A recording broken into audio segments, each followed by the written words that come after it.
So, welcome back to the Chemist Specialist Program series. It's my pleasure to welcome Lizzie back to the series. Today, Lizzie is covering the Northwest Territories.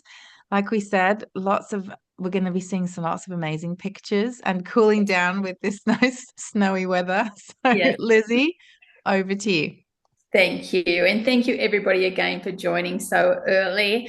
Today, I'm going to also give you a spotlight on Yellowknife, particularly within the Northwest Territories, as that is the Aurora capital of the world, and they pride themselves on this for their Aurora viewing. So I'll take you through a presentation on how to sell the Aurora, where the Northwest Territories are, and in general, why Canada is absolutely amazing for Aurora and should be at the top of the bucket list.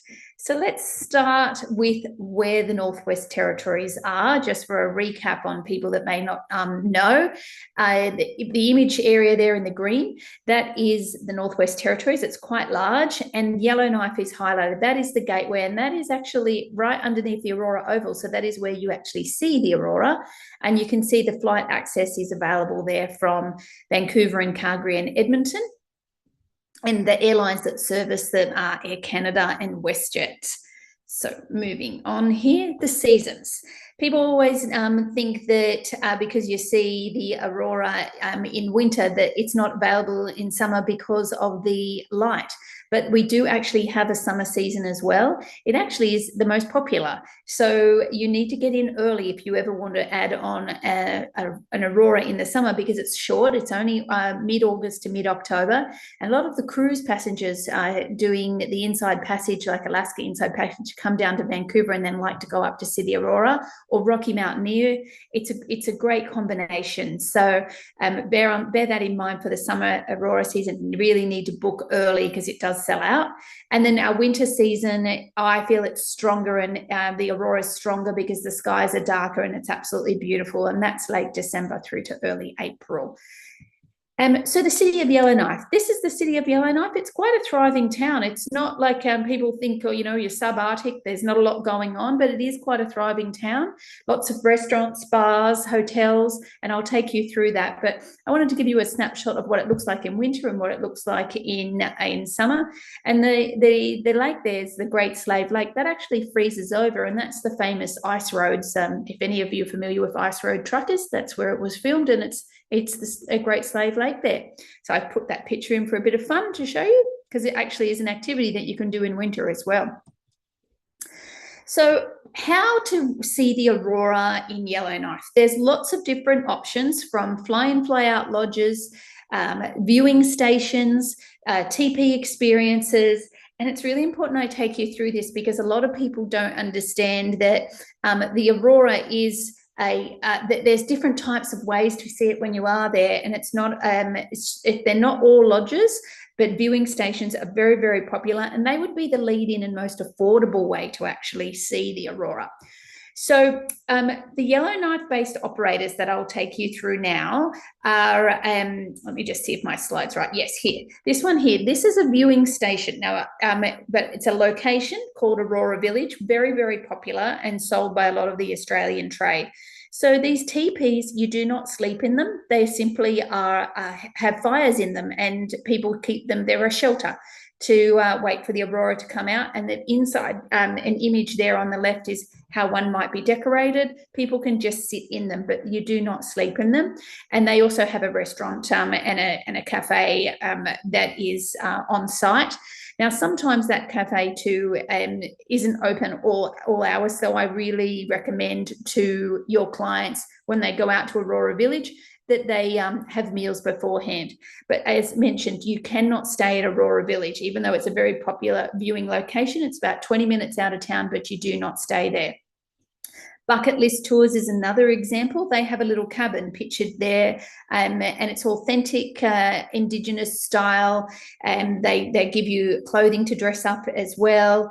And they have both Aurora seasons, and 20 minutes out of town again, and not staying there. So it's really important when I send this cheat sheet. Sorry, I should have said I've developed an agent cheat sheet for you also. You'll have this information on who the suppliers are, but understanding all the viewing locations in Yellowknife, you do not stay there. You travel 20 minutes out of town and they come and get you. There's also Indigenous teepee tours and camps. This is usually linked with Aurora hunting. Now, Aurora hunting is operated by North Star Adventures. And what that means is they actually drive you out and see where the Aurora is the strongest, and you just stand outside from your vehicle. But they also have a station teepee camp tour where they'll just tell Indigenous stories around the fire, and you can watch the Aurora. Usually, again, 20 minutes out of town. Aurora Island Lodge is another one. This one's accessible by boat or on the famous ice road in the winter months. You can stay at this one. I wouldn't recommend it for Australian clients because I feel it's very rustic and it's more of like bunk beds. So I treat it, they do have transfers to and from. I would say this one also is a viewing station. But when we want to get to the premium product, and this is where it will cost quite a significant amount more. And when I say a significant amount more, say 3 nights might be around $4,000, but that will include your fly in, fly out, your bush plane flights to fly in, fly out, your meals, and maybe 3 nights accommodation. So I'll take you through this now and give you some examples.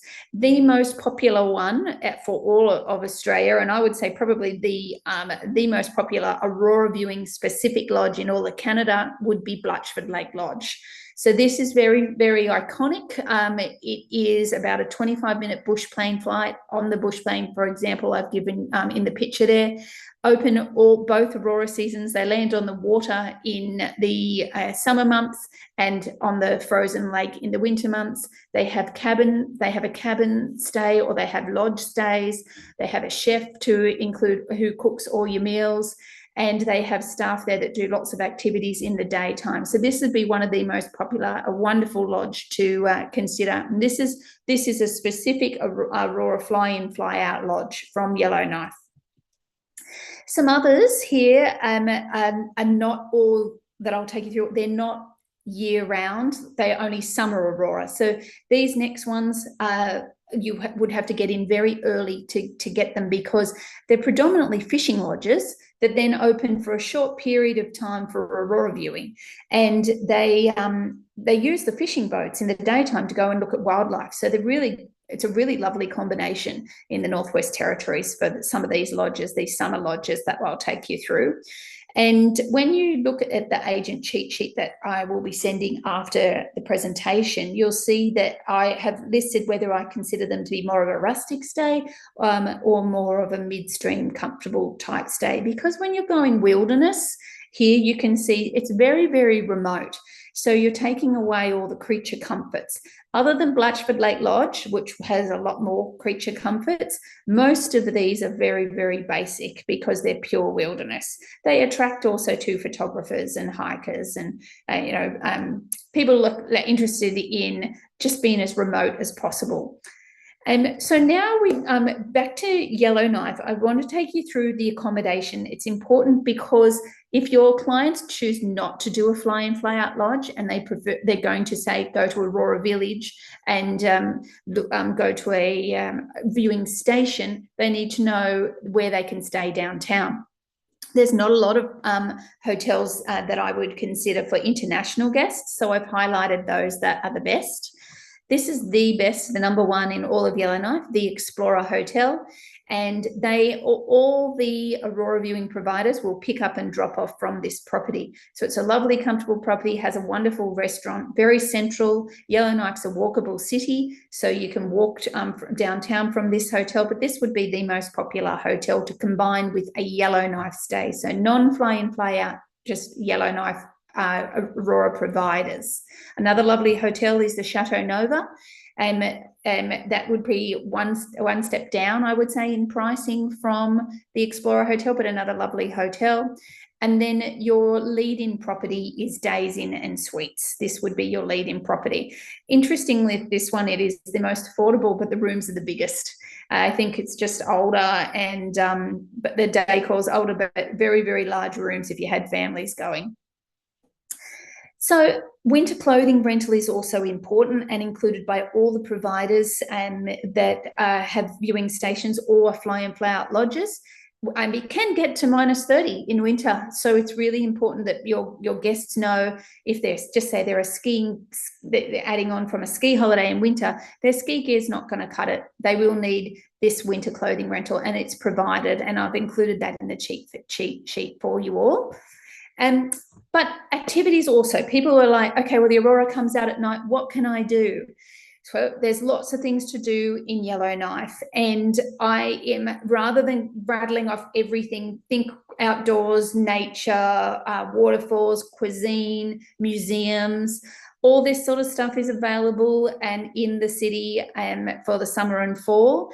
And then in the winter, all the frozen activities, your dog sledding, snowmobiling, ice fishing.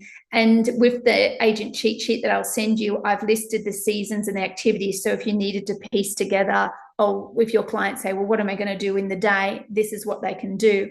Always remind your clients too, though, that they might not get up until midday, because the Aurora comes out usually between 11 p.m. and 3 a.m. So they like to, usually your clients might be sleeping half the day away, because you're swapping the time zone as such to see the Aurora. So that's my presentation in a nutshell. I will send the cheat sheet. I welcome back Charlie, and I'm happy to answer any questions when it's question time. Awesome. Thank you, Lizzie. Always love your work. So much No information problem. in